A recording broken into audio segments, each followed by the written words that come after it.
Hello, I'm Adam, and if you are looking for a stable coordinator for your Zigbee network in Home Assistant, take this one. It's Sonoff USB-Dongle Plus, but be aware of that it's ZBDongle-P.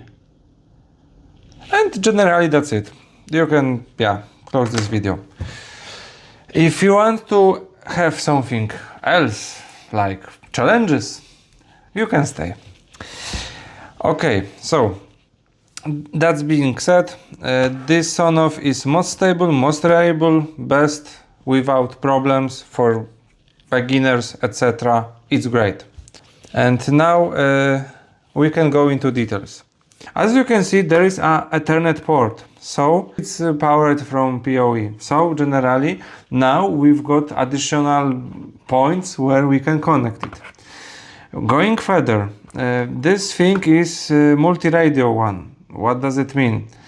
It has two different chips and two antennas, one for one. And as I said with the Sonoff, it has a CC2652P7 chip. This one has CC2674P10 chip. So generally saying it's more powerful and maybe less stable, but I will see. And it's worth to mention that this chip already has, it's pretty weak comparing to the new chips that we are saying today. For example, the second one is Ember friendly chip, and if you compare that, there are multi-cores, more RAM, etc. But generally, to be a coordinator of Zigbee, this has still enough power. Just to quick note, yeah. And in this thing, I've got dual radio, one for the Z-Stack and second for the Ember, or one for the Zigbee network and second for the Matter over Thread network. Yes, that's the plan. Well, my plan includes two things. First thing, I will have it more central in my house. Second thing, I will have Matter, which I have totally no idea how it works now. ChatGPT says that if you want stability, stick with Zigbee. Whatever. Let's unbox it because it's pretty nice piece of tech. My gosh. And in box we've got, I think that's stickers, small in-bus, and that's how it looks like. Antenna, pretty beefy antennas, I must say that. Okay, and the device itself.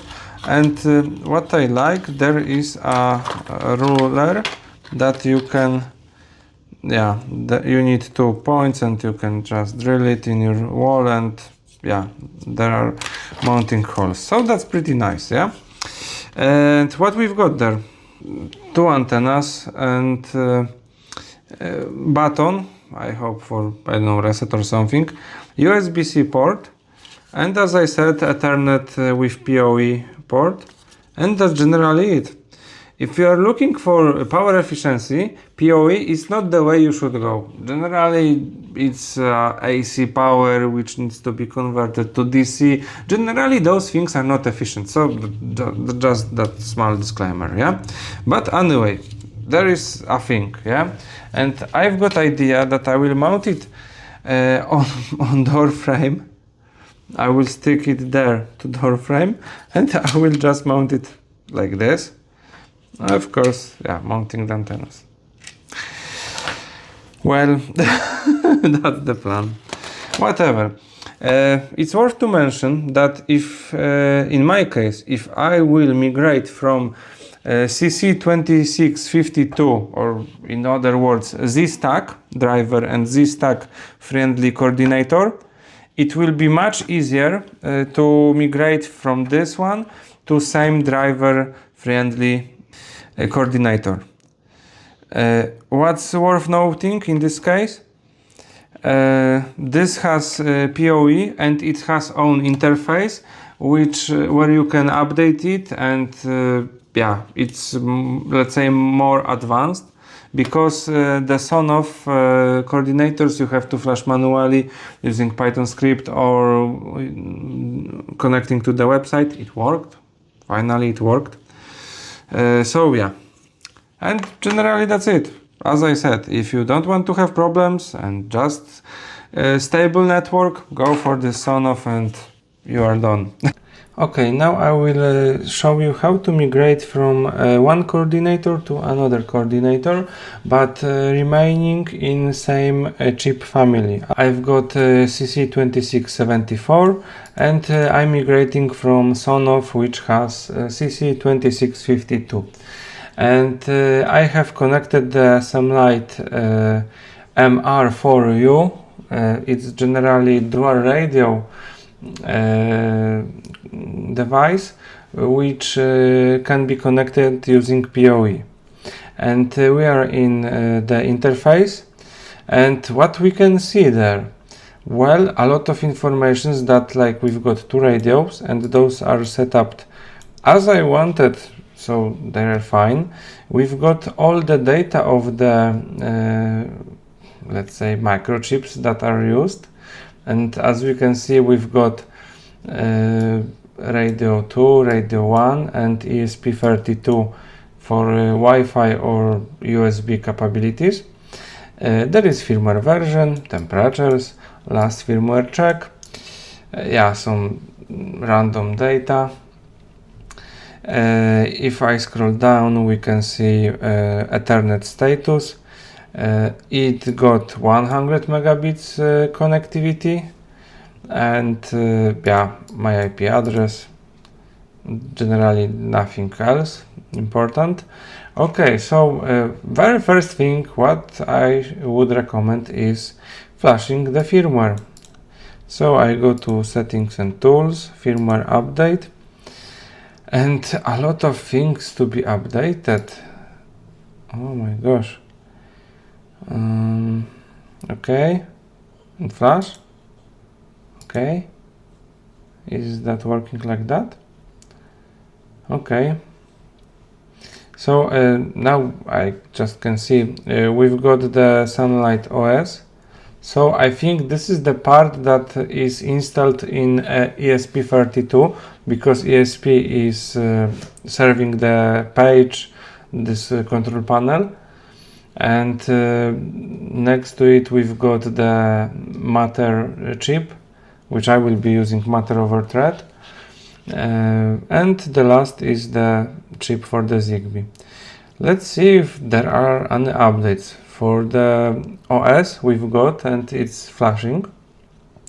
Okay, as you can see, the device got rebooted. There is a very nice changelog.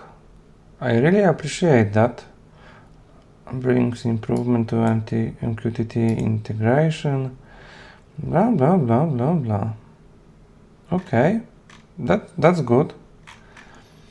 Okay, what next? Of course, let's check firmware of those coordinators. As we can see, we've got 3 firmwares to choose, because no one said that this chip is set to be only Matter over Thread. We can cross-flash different firmwares.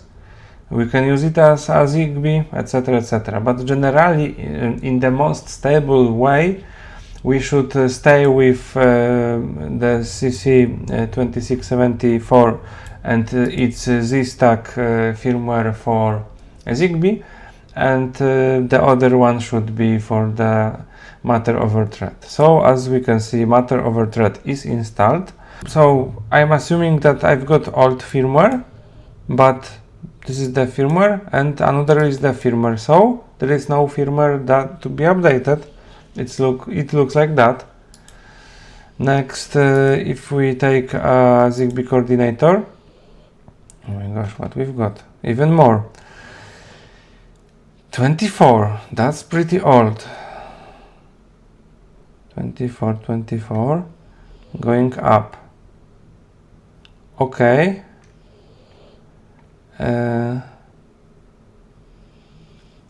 the firmware. Okay, so regarding chip firmwares, it's poor, I would say. And there is an instruction how to make a migration from previous Zigbee adapter to newer. And I'll be honest with you, I didn't read the last line of those steps. I changed the address because I thought I'm supposed to change it, because if I'm replacing something and I want to system doesn't see the difference, I should change the address. That's my just thinking. But as we can see in the instructions, those say that we just need to change, we have to turn off the Zigbee to MQTT, we have to change the adapter in configuration regarding serial, we have to just change it instead of USB path, we should use now TCP and the IP of the coordinator. By the way, I would suggest you to make this IP fixed. After setting the TCP IP, you have to power off all devices by simply turning off electricity in the whole building, and for 15 seconds at least. Then power on everything and power the adapter and start Zigbee to MQTT. I did slightly different because I shut down. I have wrote the config. I disconnected every device, and I have changed the EE address when everything was off. But be aware of that, you need an internet connection to download and flash actual firmware, because changing EE address is actually reflashing the chip. Yeah. And after that I've got reflashed firmware, chip rebooted, and generally I was ready to turn on back electricity. So I assume it's power on back all your routers. Adapter was already powered on and restarted. Then I started Zigbee to MQTT. It took a while, but generally everything seems to work, which I'm happy, to be honest, because repairing 90 devices, oh my gosh, what a nightmare it would be. Okay, that's how it looks like, and I've been using this for about 2 months, and what I can say, 2 notes. First thing, in my case I've got DHCP server hosted on OpenSense, and there is a dependency if you are rebooting everything, and if the DHCP server won't start before Home Assistant, or in other words, if DHCP server don't give this thing IP address which it had, the Home Assistant won't be able to connect, so lights won't work. Yes, so you need to set up this dependency, and after that everything would work. And one thing regarding stability, or maybe starting from a different side, why I went for this thing. Let's say my house is like a rectangular shape, and I had my USB Zigbee Sonoff dongle at the beginning of the rectangle, let's say. Now I located it in a middle room, so I've got a very nice range around the whole house. And was there a reason for that? Yes. I had situation when some lights in the bathroom were like working delayed, and I was thinking that few modules that I've got in wall switches are wrong, needs replacement or what, because those were driving me crazy. But no, now everything is okay. So the fault was that my Zigbee coordinator was too far, and yes, so that's why I went with this approach.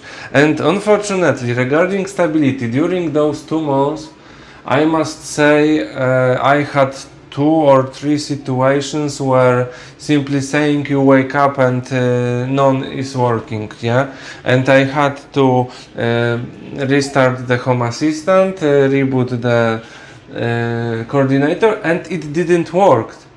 And the only solution to let it work is to power cycle on PoE this coordinator, and after that somehow Zigbee to MQTT is able to connect to this coordinator.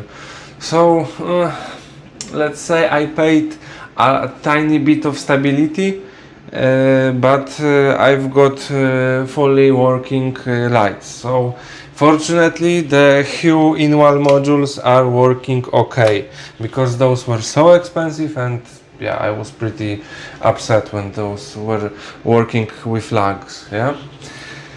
And yeah, so summarizing, I've got better responsibility on the devices, by tiny bit of the stability cost, but overall I'm recommending it. But as you can see, cable is going down, yeah, so I would recommend it. But yeah, regarding Matter, I haven't used it yet, so one antenna is just like, yeah, not used. Okay, that's it for now. Thanks for watching. Please recommend and hit the subscribe button. Bye.